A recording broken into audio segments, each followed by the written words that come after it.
Welcome back to the Loot and Lobby podcast. I'm Ryan McMaken, Editor-in-Chief at the Mises Institute. Thank you for joining me today. Be sure and check us out online at Mises.org or mises.org.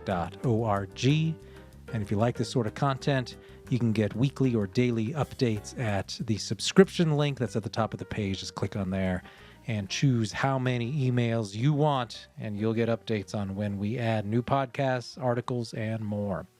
All right, well, the Federal Reserve's FOMC, Federal Open Market Committee, met last Wednesday to decide what they were going to do with their monetary policy.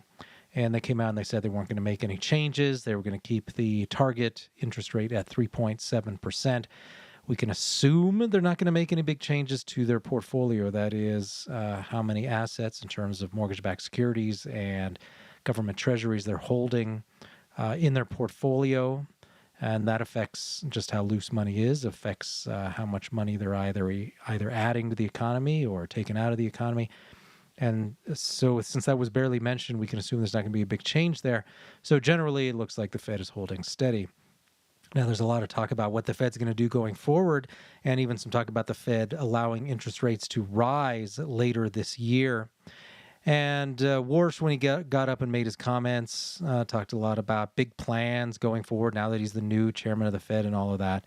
The question is, does he really have freedom to do much given the current price inflation situation? And I want to talk about that a little bit because it's looking like inflation's heading up, and significantly so, and heading back to where it was back in 2022, 2023, perhaps not hitting those 40-year highs that it had back then. But certainly the Fed is not in a position where it can just simply engage in lots of big plans, especially anything that moves in the direction of loose monetary policy, and then just hope that price inflation doesn't go up. Now, not that the Fed cares about price inflation on any sort of ideological level. They actually like it. They think it's good, but it's politically unacceptable to many people in the general public. People complain about grocery prices. People complain about home prices.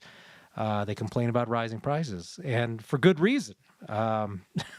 So it's a political problem if you have a lot of inflation, and that's really constraining what the Fed can do going forward. So let's just look at some of the details of what the situation is with price inflation right now based on the latest data that's come out of the BLS and the federal government in general in terms of prices. And I think when we think about this, just think about the regime wondering, okay, how much more inflation can I get away with? And this tells us sort of where we're at with that. So the most recent report for this is May's report for the CPI. And this has some additional context because right before that, we got the May employment report earlier in the month. And one component of that that really drew some attention was the measure of average hourly earnings. In May, the year-over-year change for earnings was at the lowest level measured for nearly 5 years. So there was a general slowdown in increases in overall earnings, but the growth was more than zero, coming in at 3.4%. And again, these are hourly earnings, so it would give us an idea of what wages are doing. But okay, at 3.4%, that sounds like it's pretty good. But the problem is that when we got finally the May report on price inflation, we found out that the year-over-year increase in the CPI was very close to 4.3%. So if your price inflation is at 4.3%, your wage increases are at 3.4% increase. Well, what that means is you're losing ground in terms of actual real inflation adjusted earnings. So growth was actually negative in terms of wages for this last period. And specifically, average real earnings fell by 0.69% year over year for May. And that was the second month in a row during which earnings fell year over year. And the last time real earnings fell was back in April of 2023. So before the previous month, before this current 2-month decline, we have to go back to April of 2023. That was the end of a 25-month period when real earnings fell every month thanks to rising prices, right? There wasn't weakness in wages, and why would there be? Because there was tons of monetary inflation at the time. It was being canceled out by rising prices. So similar to what we're seeing right now is what happened then. The problem is price inflation, not necessarily increases in earnings, because you are having increases in nominal earnings right now. Now, for a long time, the Fed has been acknowledging that price inflation is a real issue and is something that they should be dealing with, but they're not.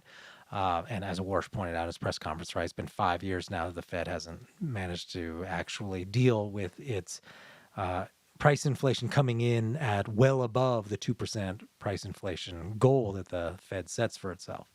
So notably, the New York Federal Reserve last month warned that CPI inflation, driven partly by rising food prices, will continue to put pressure on consumers.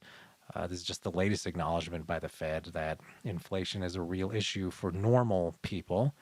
And this is what the Fed report says. It says the data on food insecurity was derived from the bank's long-running survey of consumer expectations, which is most closely watched for its findings about inflation expectations. Survey respondents here in this New York Fed survey were asked specifically about food issues in polls done in 2020, 2025, and in February 2026.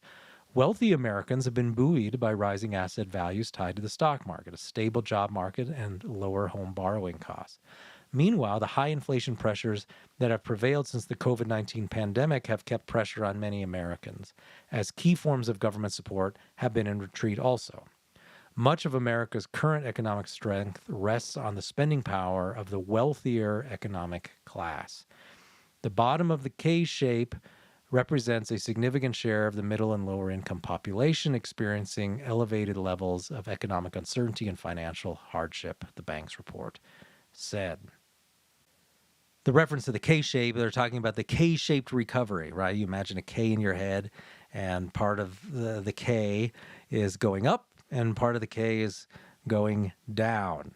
And there's the rich part of the economy, as the report is saying right here, right? If you already own a bunch of assets, you got a big stock portfolio, you own a bunch of real estate, thanks to asset price inflation fueled by monetary inflation, you're probably doing okay for yourself. Plus, you have assets to borrow against, and borrowing costs really just aren't that high yet if you already have assets and income.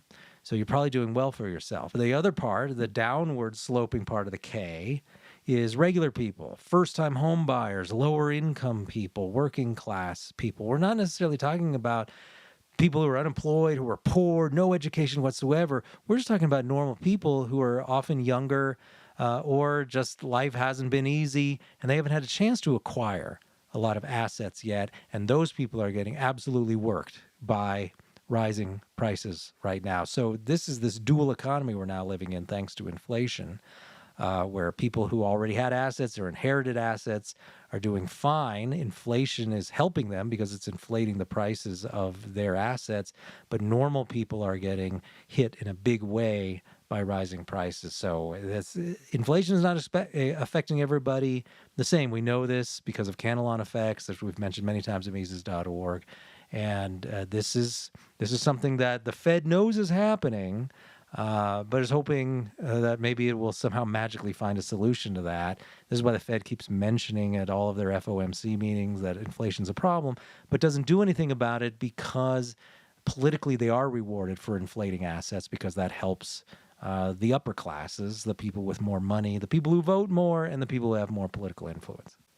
But, of course, the Fed has not admitted that it has actually been a key source of the problem. The Fed was at the center of federal efforts to inflate the money supply by nearly $6 trillion during the COVID panic, largely as part of the federal government's scheme to pay people to stay home and do nothing except buy things online during the stay-at-home orders that the Trump administration wanted.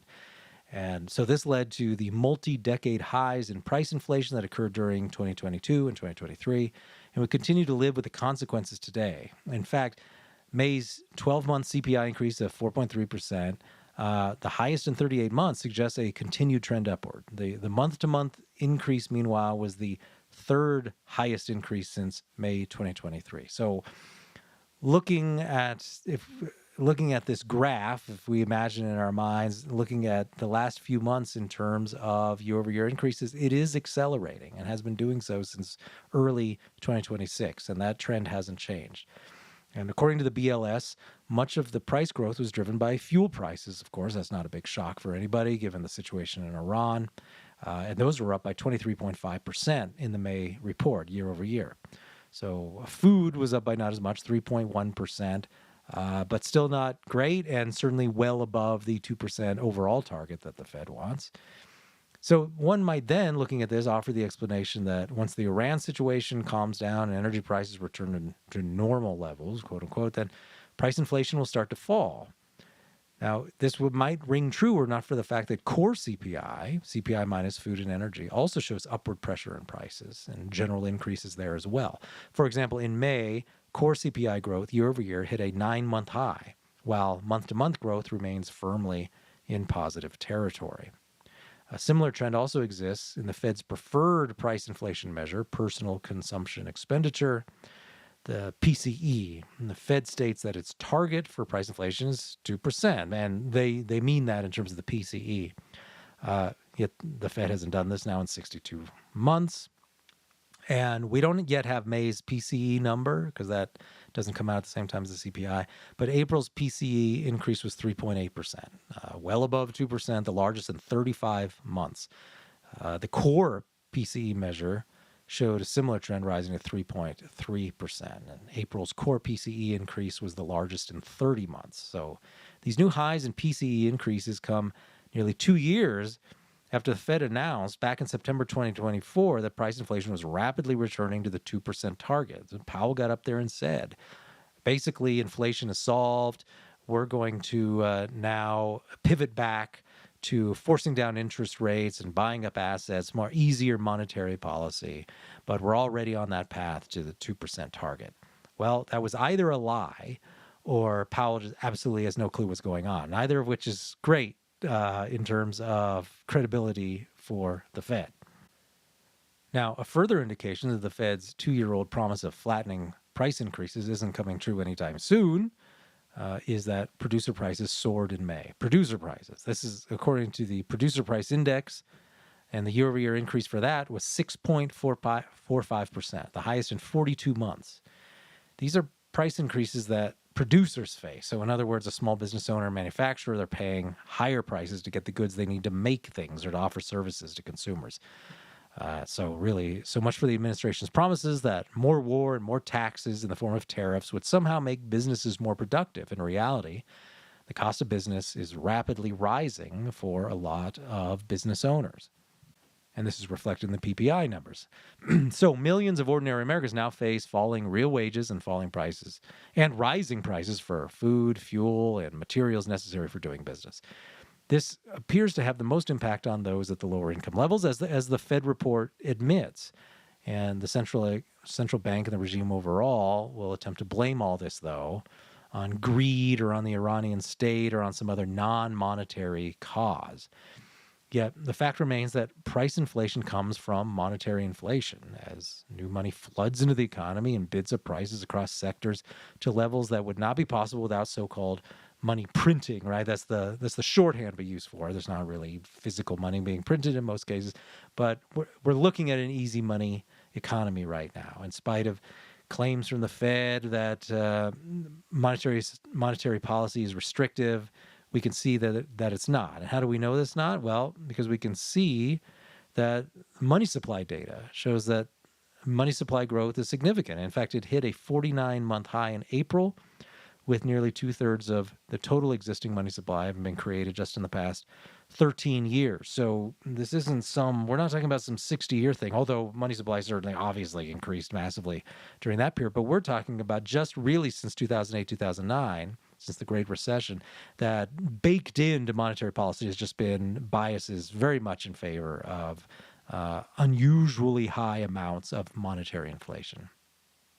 And 26% of the total money supply has been created since January of 2020 with the COVID freakout. So that is a lot. And it is true that the price effects of monetary inflation are extremely unpredictable. But if you're printing up $5 or $6 trillion you're probably going to face some sort of price inflation. Now, that could trickle out in different sectors of the economy. It could be in stocks. It could be in housing prices, right? We would call that asset price inflation, not really so much consumer price inflation. But then in 2022, 2023, we saw it in food. We certainly see it in energy as well, and in other areas, like used cars, right? That was a big deal there for a number of years, and it's not like those prices went back down, right? Buying a used car now is incredibly expensive for a normal person, and all of this is deeply connected to the monetary inflation that has occurred since 2009, and especially since 2020. Rising prices can affect in various degrees across the board, and that's what we've seen really since 2022.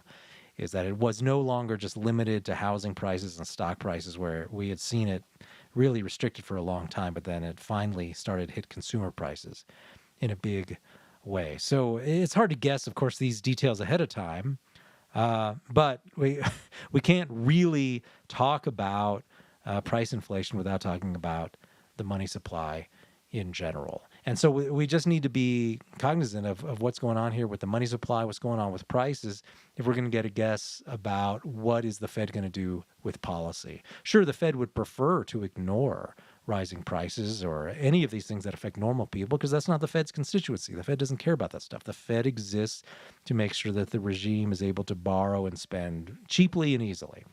But price inflation is the downside of that for normal people. And at some point, it becomes politically problematic, and that's what the Fed faces right now. So it's going to be trapped between, right, trying to make sure that the federal government remains fat and happy in terms of easy borrowing and spending, but then how can it get the public to accept these higher levels of price inflation as well? So that's the political question going forward. So we'll see how Warsh handles that. Thanks for joining me here on This Time with the Loot and Lobby podcast. We'll be back next time with more. We'll see you then.